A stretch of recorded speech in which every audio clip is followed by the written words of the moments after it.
What is going on, guys? This is the Club of the Man 1993, and we're back here again to discuss a recent retirement also of one of the best pitchers, I would say, in Major League Baseball for the past 15, 20 years, I would say, in there. Of course, from regular season and postseason marks. He's a three-time World Series winner, multiple All-Star games, several postseason appearances.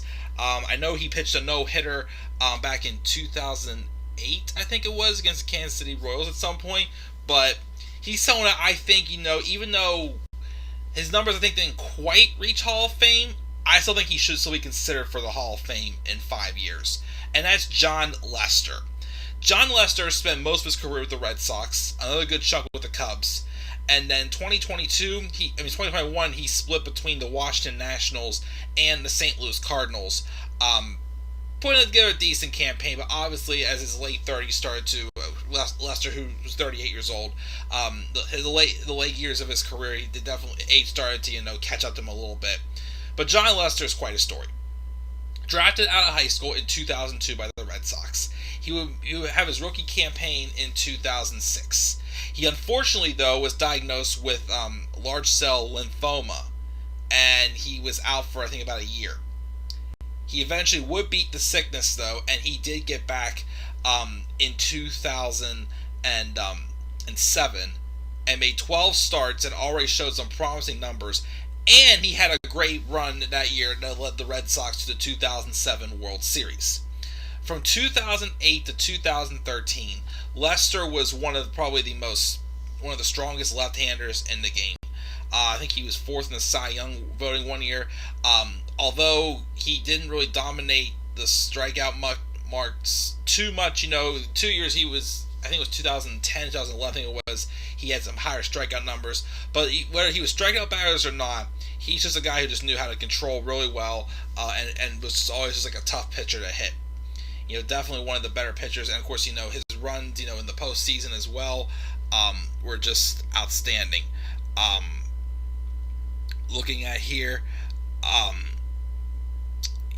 during the time from 2008 to 2013, he posted ERAs between 3.21 and 3.75 in 5 of those 6 years. That no-hitter did come in May of 2008 against the Kansas City Royals. He had back-to-back All-Star seasons.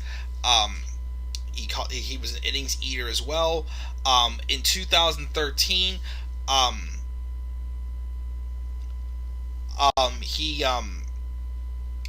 pitched a 1.55 ERA in the postseason that year, and including he pitched 15 1/3 frames of 1-run ball to earn 2 wins as part of the World Series victory in 2013 for the Red Sox as well. 2014, he had a good dominating year, but then, of course, he was taken for free agency, and, of course, it was a little bit of a down year for the Red Sox. So he was traded to the Oakland Athletics for the last 2 months of the season. And I believe Johnny Gomes was also involved in that trade, and the Red Sox received Yoenis Cespedes. I still kind of scratch my head a little more at that trade, because I think it was not a good idea in the midst of a pennant race for the Oakland Athletics to give up their cleanup hitter. As of course the Athletics slowly fell down. They were I think they had I remember they had a really strong record, but then they definitely were not the same after they traded away Cespedes. He did get into the American League wild card game, but of course they came up short in that game. But after that, he signed a 6-year deal of $155 million with the Chicago Cubs, and he was a part, of course, of the Cubs team that eventually led the Cubs to their first World Series since in 108 years. 1908 was the last time before 2016 that the Chicago Cubs had won the World Series. He worked, innings eater again his first couple of years. He was second in the Cy Young voting. In his first year with the Cubs as well, and of course he shined in the postseason as well when they were in the postseason, which was his third World Series title that he had won. The last really strong year he definitely had was 2018 when he led the National League with 18 wins, and of course earned another All-Star nod in the process. But again, he still, was, even though he wasn't as solid after that, he still, was a decent, arm for the Cubs. And then last winter, he signed a one-year deal with the Nationals and made 16 starts before he got traded to the Cardinals. Despite he didn't have good strikeout rates with the Cardinals, he still managed a decent 4.36 ERA over 12 starts with the Cardinals. The Cardinals did make the postseason. Lester, though, unfortunately did not get to make a start that postseason.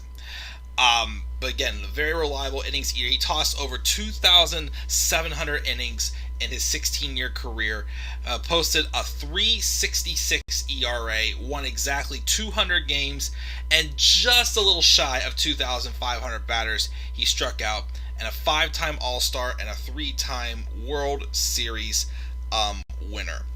I definitely think, yes, he only won 200 games.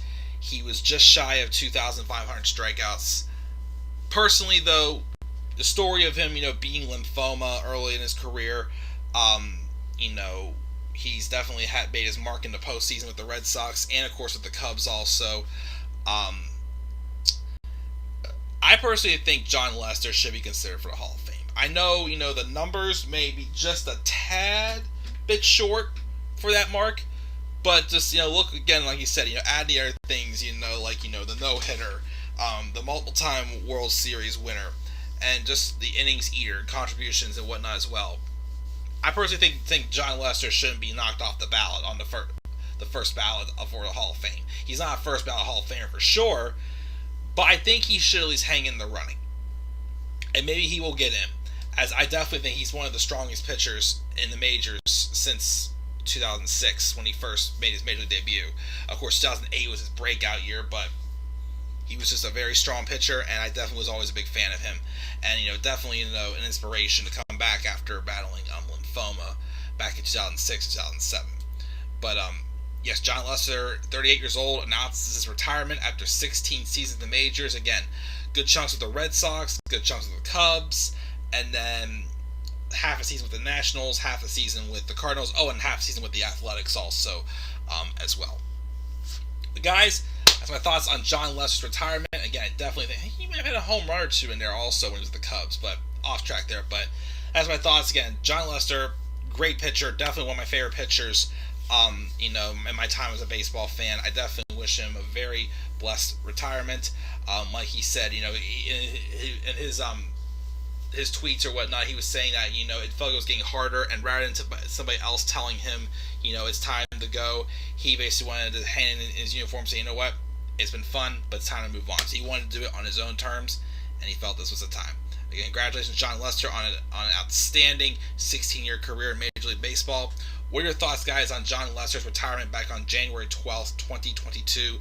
Leave us down in the comment section below. Be sure, as always, to slap a like on the video and subscribe for more content on my channel. And follow me on Twitter as well at DemandAirboy93. Until then, guys, I'm checking out. I'll catch you all later. Have a great rest of your night. And peace out, everybody. Yeah, no one will surprise. There's no